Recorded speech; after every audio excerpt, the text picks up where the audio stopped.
Bienvenue à tous sur la chaîne qui allie investissement et collection mais sans scalping.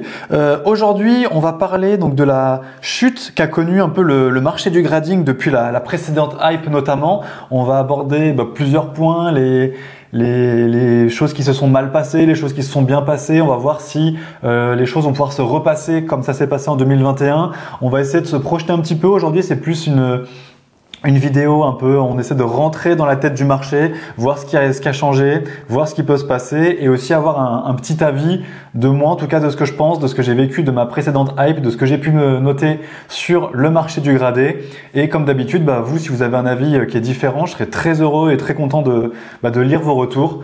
Petit disclaimer très rapidement, je ne suis pas un collectionneur de gradés, j'en possède actuellement pas, même s'il y a beaucoup de cartes que j'aimerais faire grader.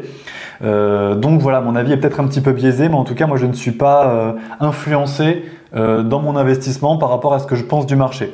Peut-être que si j'avais une vision très bullish, comme on dit dans les marchés traditionnels, de la carte gradée, peut-être que j'en aurais un peu plus. Mais voilà, on va voir tout ça aujourd'hui, on va essayer de voir mon avis et essayer d'aller un peu plus loin. Mais avant tout ça, je voulais vous remercier pour tous ceux qui s'abonnent, qui like et qui rejoignent le Discord. Comme d'habitude, on est presque 2000 abonnés, donc n'hésitez pas à nous rejoindre, ça nous ferait très très plaisir. Et merci à tous. Petit point actualité, comme d'habitude, ça commence à devenir quelque chose d'intéressant et qui revient régulièrement. Les cartes McDo sont disponibles depuis quelques jours. J'ai pas la date exacte, mais ça fait au moins 2-3 jours. Je sais pas si c'est dans les mêmes dates partout, mais je pense que toute la France, en tout cas, je sais pas pour nos amis belges et suisses et autres francophones comment ça marche. Mais en tout cas en France, je sais que c'est déjà sorti. Ça me fait penser un petit peu qu'il y a une sorte de hype qui a été préméditée. Vous savez que j'en ai déjà parlé dans mes anciennes vidéos, que pour moi, j'ai l'impression que plus le temps passe, plus la hype, elle a été fait exprès, elle est orchestrée. Alors ça veut pas dire que c'est une mauvaise chose, hein. Les gens sont hype parce que les cartes sont cool, parce qu'on était un peu blasé du début du bloc EV. Et là voilà, on retourne sur de la hype. On a eu du Dracofeu, on a des super belles alternates, on a du Latias, on a du Pikachu. On nous balance des visuels d'Evoli là tous les jours en ce moment. On nous parle de Rocket là qui va sortir peut-être en juin-juillet, on sait pas exactement. On nous parle de beaucoup de choses. On est passé par TCG Pocket, les influenceurs qui parlent de TCG Pocket, qui passent sur le vrai TCG. On a des restocks comme par hasard de 151 et de Zénith Suprême qui sont deux séries qui sont magistrales, même si j'ai toujours pas pu ouvrir le moindre booster 151. Mais voilà, et puis on nous les sort au compte-gouttes. Et là on nous sort du EV8, il n'y a plus rien dans les magasins. Est-ce que c'est orchestré ou est-ce que la hype a déjà fait son effet? Et là, hop, on nous sort une collaboration avec McDo, comme en 2021, je crois que c'est 2021 en tout cas, comme durant la précédente hype, alors que je peux vous garantir qu'entre deux groupes de cette ampleur, une collaboration de ce type, ça se fait pas en 2 semaines. C'est pour ça que moi, ça me laisse penser que c'est prémédité. Est-ce que c'est une bonne chose? Est-ce que c'est une mauvaise chose? Le temps nous le dira. Moi, je vais pas dire la hype est préméditée, c'est une fausse hype tout va s'effondrer. C'est pas du tout ce que je pense. Tout ce que je pense, moi, c'est que Pokémon Company, ils sont très intelligents. Que c'est pas pour rien que c'est la licence la plus lucrative du monde. C'est parce que c'est une super licence, mais les gens qui gèrent ça aussi, c'est loin d'être des branquignoles. Voilà. Là-dessus, on va pouvoir se lancer donc sur le sujet du jour directement. Ah non, avant tout ça, je voulais rappeler. Est-ce que c'est un bon investissement les cartes McDo?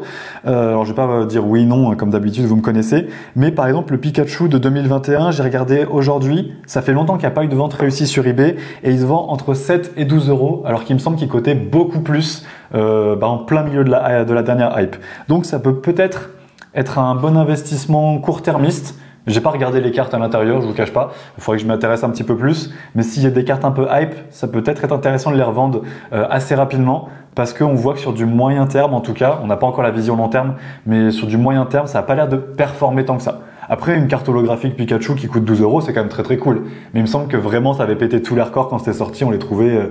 Dites-moi là s'il y a des anciens qui se souviennent de ça, mais je crois qu'on avait plus de 20 euros ou 50 euros la carte Pikachu et que c'était out of stock. Même dans tous les McDo, on n'avait plus. Enfin, c'était vraiment une aberration. C'était vraiment un niveau de hype supérieur encore à celui qu'on a. Et j'espère qu'on va pouvoir que la hype va continuer de grandir. Donc le sujet du jour, donc j'aimerais faire un point de marché avec vous donc sur les cartes gradées. Voilà, qu'est-ce que c'est? Enfin, qu'est-ce que c'est? Vous savez ce que c'est, hein, je vais pas vous faire l'affront de vous le réexpliquer. Mais voilà les cartes gradées. Donc je trouve et j'ai l'impression, en tout cas, que les cartes gradées ont plus autant la hype et ne valent plus autant le coup que en 2021 et avec ce qui s'est passé et mais que c'est quand même énormément mis en avant par tout ce qui est youtubeur. Vous avez vu David Lafarge, il est bon en storytelling, hein, il dit qu'il a monté son truc, mais il est juste actionnaire et aujourd'hui il ne l'est plus, sans lui jeter la pierre, hein, c'est juste qu'il est très très fort pour raconter des histoires dans son marketing. Il y a beaucoup de partenariats de youtubeurs avec des sociétés de gradation, c'est pas un mal non plus, hein. Mais voilà, donc ces gens sont plus ou moins, en tout cas il y a un biais de confirmation dans j'ai plein de cartes, je vais dire CCC Grading par exemple, ou PCA ou PSA. Si ça commence à s'effondrer, toute ma collection qui perd en valeur. Donc volontairement ou non, vraiment je jette pas la pierre, il y a eu peut-être une volonté de vouloir plus ou moins artificiellement essayer d'alimenter le fait que c'est génial, que c'est super la carte gradée. Surtout qu'à une époque, je parle de la hype 2021-2022, qu'importe ce que vous gradez, ça prenait de la valeur de fou. Et ça, tout le monde s'en est rendu compte, tout le monde faisait grader les choses le plus vite possible pour être le premier à avoir le Lugia de Tempête Argentée gradé pour pouvoir leur vendre 3 fois le prix, etc. Même s'il est en PSA 9, 9,5. Alors en dessous de 9, je pense que ça n'avait pas autant d'intérêt, et peut-être choper le 10, voilà, le gambling sur le gambling. Si on chope le 10, là vraiment on pète tous les records, on va le vendre tellement plus cher. Aujourd'hui c'est quand même beaucoup moins le cas, j'ai l'impression que le marché a mûri là-dessus. On est parti sur un marché qui est quand même plus intelligent, qui a vu ce qui s'est passé, que ça montait sans vraiment raison en gradant un peu plus ou moins n'importe quelle carte. Là, je vous ai mis 2 cartes que moi j'aime beaucoup. Là, ça c'est une carte qui vaut pas grand-chose, mais c'est la carte Dracolos qui est en français, hein, que vous voyez malgré le nom anglais, avec le fameux 2 Miaou qui était le Mewtwo. C'est une promo qui était donnée pendant le premier film quand vous allez le voir au cinéma, il me semble. Et c'est une carte que je sais pas d'où je la sors et j'aimerais beaucoup la faire grader. Et ça, c'est un très beau Giratina, voilà, qui coûte pas énormément, mais qui est vraiment joli, que je trouve rendrait très bien en gradé. Donc ce serait des cartes que j'aimerais faire grader, mais vraiment pour la collection. En termes d'investissement, j'arriverai pas à me dire c'est des cartes, je sais que voilà, c'est des cartes qui valent pas suffisamment pour véritablement prendre en valeur avec la gradation, voire même, alors je dis n'importe quoi, là je fabule, admettons que ça vaut 25 €, peut-être que je vais la vendre 30-35 € en PSA 9 ou 9,5, et la gradation m'aura coûté 15 €. Donc il y a même un potentiel de perte si jamais on fait grader tout et n'importe quoi. Donc je fais la conclusion assez rapidement, mais en gros les cartes gradées c'est très bien, mais avec les cartes qui valent le coup, c'est plus l'Eldorado que c'était. Et aussi pour ça que peut-être certains youtubeurs parlent encore beaucoup de la carte gradée, même si c'est de moins en moins, parce que peut-être que ça fait aussi partie des gens qui ont les moyens d'avoir des grosses cartes, et que dès qu'ils chopent un truc, ils disent ou qu'ils achètent quelque chose, elle est bien, je vais la faire grader. On entend beaucoup je vais la faire grader. Pour les moyens et petits collectionneurs, je pense pas que ça a un réel intérêt. En tout cas, ça dépend vraiment de la carte et en fonction du marché actuel. Il n'est pas du tout impossible. Je disais que le marché est devenu un peu plus mature, mais il y a quand même énormément de nouveaux et de débutants qui arrivent chaque jour. On le voit sur la chaîne et sur les chaînes des plus gros youtubeurs Pokémon et mainstream. C'est pas impossible que le marché s'emballe à nouveau sur le marché de la carte gradée. C'est pas impossible qu'il y ait un nouvel acteur de la carte grattée qui fait consensus, parce qu'aujourd'hui on a passé un peu par une traversée du désert où on a eu des problèmes, je sais plus exactement quel nom, mais il y avait des cartes qui avaient été renvoyées on avait enlevé toutes les protections, on avait mis un élastique autour et qu'on l'avait renvoyé. Il y avait une société de gradation qui avait mal vu un tampon première édition alors que c'était pas une vraie carte première édition. Il y avait il y en a qui dans le boîtier la carte bouge un petit peu, donc ça a fait un peu polémique. Donc en fait on n'a pas eu un consensus de toute la communauté qui se dit ok, ça c'est fiable, c'est gigabanger, ça me garantit vraiment la qualité de la carte. C'était un peu le cas avec PCA, je confonds toujours PCA ou PSA, en tout cas l'entreprise américaine, mais là pour l'envoyer c'est pas le même tarif parce qu'il faut l'envoyer en Amérique.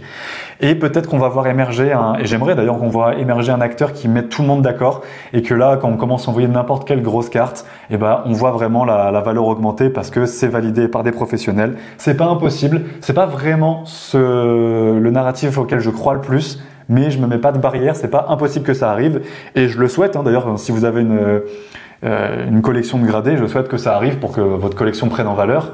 Et c'est pas impossible que s'il y ait un marché qui fasse un acteur de marché qui devient leader, il va emporter tout le marché du gradé avec lui. C'est pas parce que vous n'avez pas vos cartes chez cette entreprise que les cartes PSA, CCC, etc.